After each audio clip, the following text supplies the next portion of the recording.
प्राचीन काल में राजा निष्कलंक नाम का एक धर्मप्रिय राजा था। उसके राज्य में न्याय और सत्य का राज था।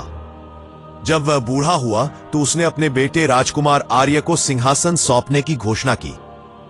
राजतिलक के दिन आर्य ने चमकते सुनहरे सिंहासन को देखा और गर्व से बोला, अब मैं राजा हूं, मेरी हर बात कानून होगी।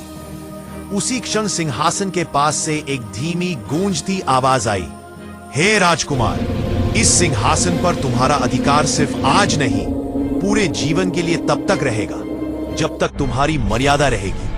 आर्य चौंक गया। वह समझ न सका कि आवाज कौन दे रहा है। अचानक मंत्री ने कहा, महाराज, ये वही सिंहासन है जिस पर बैठकर आपके पिता ने न्याय किया था। ये सिंहासन बोलता नहीं, लेकिन अपना संदेश देता जरूर है। राजा आर्य मुस्कुराया, पर मन में थोड़ा अहंकार था। कुछ ही दिनों में उसने सत्ता का उपयोग अपने मन मुताबिक करना शुरू कर दिया। कभी बिना सुने किसी पर दंड कर देता, कभी मंत्रियों की बात न सुनता और गरीबों की शिकायतें अनसुनी कर देता।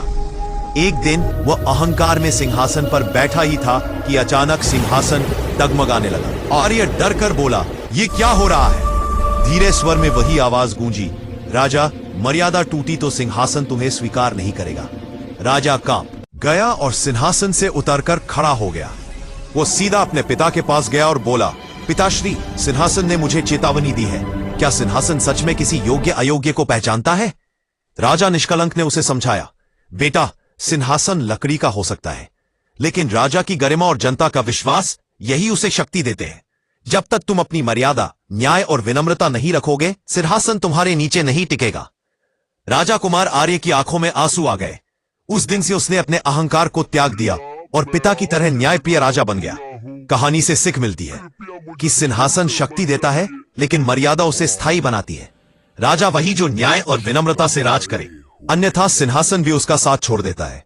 पद बड़ा नहीं होता, पद की गरिमा निभाने वाला बड़ा होता है। दोस्तों, आगे की कहानी सुनने के लिए वीडियो को लाइक तथा हमारे चैनल को सब्सक्राइब करें।